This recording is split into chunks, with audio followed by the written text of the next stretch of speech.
반갑습니다.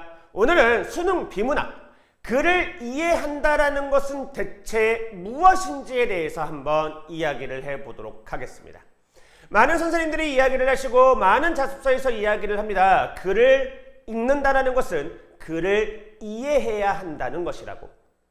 그래서 우리도 글을 이해하려고 노력하죠. 근데 진짜로 글을 이해한다라는 것은 무엇일까요? 우리 이상적인 이해를 한번 이야기해 보도록 하겠습니다. 2015년 수능입니다. 타원은 두 개의 초점이 있답니다. 두 초점으로부터의 거리를 합한 값이 일정한 점들의 집합을 타원이라고 한답니다. 이상적인 독해를 한번 해볼까요? 이상적인 이해입니다. 머릿속에 타원 그려지셨나요?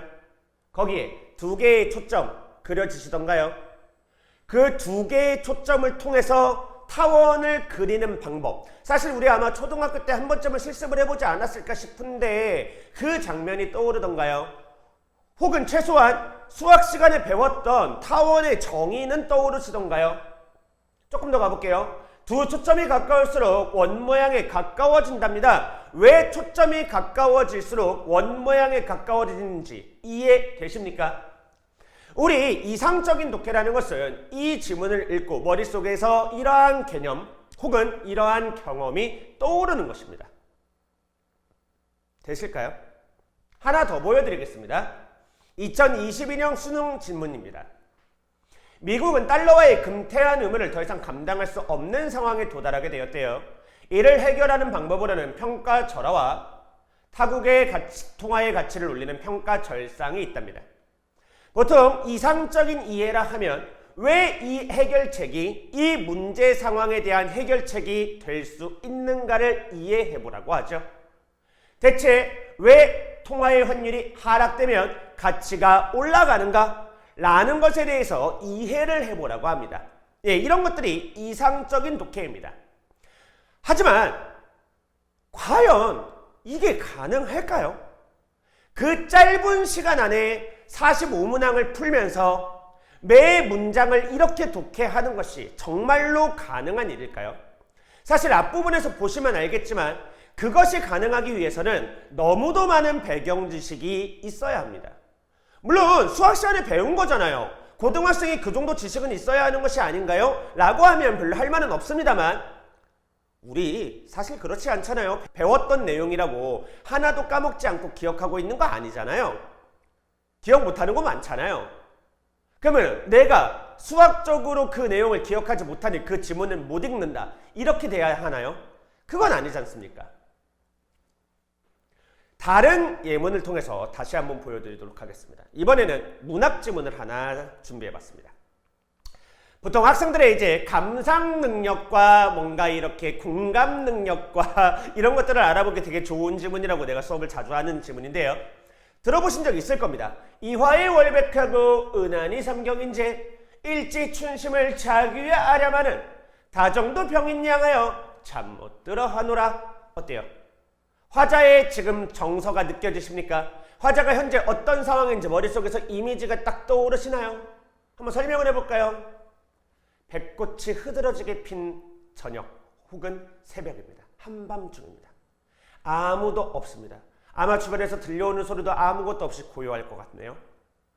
그 하얀 백꽃으로 정말 찬란하게 눈부신 달빛이 쏟아집니다. 아마도 백꽃은 반짝반짝하고 있을 것 같아요. 나는 거기에 지금 정신을 온통 뺏긴 상황입니다. 그때 어디선가 자규의 울음소리가 들려옵니다. 그때 딱 나의 마음을 스치고 가는 라는 이러한 정서가 생깁니다. 뭔가 쓸쓸하고 뭔가 슬프고 뭔가 싱숭생숭하고 뭔가 형언할 수 없는 그러한 마음이 가슴속에서 훅 올라오죠. 어때요? 느껴지십니까? 에이, 그게 어떻게 가능해요? 라고 이야기를 하는 친구들이 정말 많습니다. 내가 이 설명을 하고 있는 동안에 이미 누군가는 이 영상을 껐을지도 모르죠. 아이들도 항상 그렇습니다. 내가 이렇게 이야기를 하고 있으면 막 비웃고 막 그럽니다. 내가 생각했을 때 앞부분에서 이야기를 했던 이상적인 이해라는 것은 지금 이 글을 그렇게 이해해야 된다. 게다가 한 번도 본 적이 없는, 처음 본 이 시를 그렇게 이해하라는 것과 동일한 뜻으로 느껴집니다. 사실 이 지문 이렇게 이해하면 안 될까요? 우리가 공부를 했죠? 이화, 백꽃입니다. 봄에 피는 꽃이고요. 흰색의 꽃이니까 시각적인 이미지죠. 월, 백이라고 되어 있습니다. 백이라고 아예 흰색이라고 대놓고 되어 있고요. 월이라고 했으니까 밤이네요. 은한, 은하수죠. 역시 밤, 역시 흰색의 이미지고요. 삼경이라 그랬으니까 한밤중, 이 당시의 삼경이라면 정말로 한밤중이니까 아무도 없는 그러한 배경이겠죠? 오케이, 뭐 소개했어요? 봄, 밤이라는 배경 설명하면서 시의 분위기 소개한 거네요. 그때 자규가 온대요. 오케이, 우리 자규 전통적 소재죠. 한을 상징하는 소재입니다. 뭐 이미지로는 청각적인 이미지죠. 그러니까 이 마지막에 있었던 잠 못 들어 한다, 혹은 그 앞에서 나왔던 다정이나 춘심이라는 이러한 말들은 다 화자의 정서를 드러내는 것일 텐데, 아마도 봄밤의 이미지를 이렇게 열심히 그려놓고 나서 한의 정서를 느낄 수 있는 새를 제시한 것을 통해서 봤을 때 봄밤과 한 혹은 슬픔, 이러한 것들이 화자의 정서와 관련이 깊겠구나. 이렇게 이 시를 이해하면 안 될까요? 왜 안 되겠습니까? 되죠. 다시 앞의 지문으로 돌아가 볼까요? 그러면 이 지문을 앞에서 말한 거 말고 이렇게 이해하면 어떨까요? 타원이라는 것은 두 초점으로부터의 거리를 합한 것이 일정한 점들의 집합이라고 정의를 내리고 있죠. 이게 뭔지는 모르겠어요. 머릿속에서 떠오르는 것도 없고 배경 지식도 없습니다. 하지만 어쨌든 이 지문에서 타원의 정의를 내렸다라는 것은 확인을 하고 넘어가는 거죠. 타원은 두 초점이 가까울수록 원 모양에 가까워진다라는 특징을 가진답니다. 오케이, 그렇구나. 왠지는 모르겠습니다만 그냥 그렇구나라고 받아들이는 거죠. 그 다음에는 타원의 장축이라는 게 있나 보죠. 그것의 정의에 대해서 소개하고 있구나. 이렇게 단순히 지문에서 소개하고 있는 정보들을 확인하고 넘어가면 안 될까요? 하나 더 보여드릴게요. 역시 아까 금태환 의무.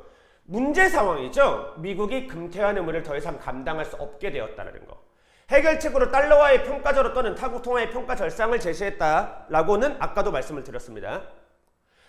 이상적인 독해야 이 둘의 관계를 파악하는 것이지만 일단 내가 그걸 모르겠으면 이게 문제 상황이고 이 문제를 해결할 수 있는 방법으로 두 가지를 제시했어. 이렇게만 파악하고 넘어가서는 안 될까요? 평가절하라는 것은 이런 뜻이고 평가절상이라는 것은 이런 뜻이야. 평가절상을 위해서는 A국의 환율이 하락하면 A국이 통하는 평가절상이 돼. 하나 더, 다국 통화의 평가를 절상하기 위해서는 달러와의 평가절하가 이루어지면 돼. 라고 이 지문에서 소개하고 있는 정보들을 먼저 정리하면 안 될까요? 그리고 여기까지만 글을 읽으면 안 될까요? 결론을 이야기하겠습니다. 당연히 됩니다. 그리고 당연히 그것부터 하셔야 됩니다. 우리가 맨 처음에 보여드렸던 이해는요, 이상적인 이해, 이해의 완성 같은 겁니다. 우리가 독해의 종류에 사실적 독해, 추론적 독해, 비판적 독해, 창의적 독해, 감상적 독해 등이 있다라는 이야기를 들어보신 적이 있을 것입니다. 항상 독해의 종류 중에 가장 첫 번째, 가장 선행되어야 하고 가장 전제가 되어야 되는 것은 사실적 독해라고 이야기를 합니다.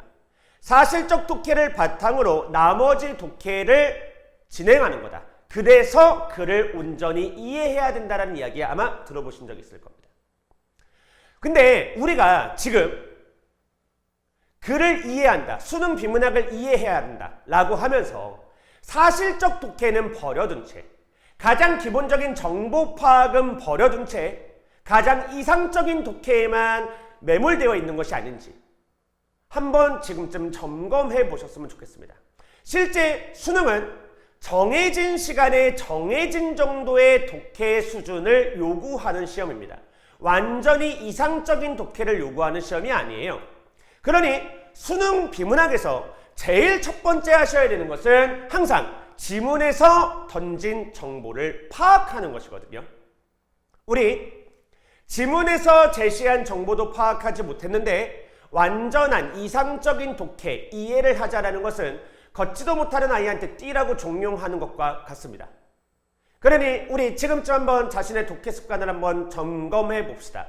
어떤 글을 읽든 어떤 어려운 지문이 나오고 어떤 낯선 지문이 나오더라도 우리가 해야 되는 첫 번째 이해의 내용은 정보 파악입니다.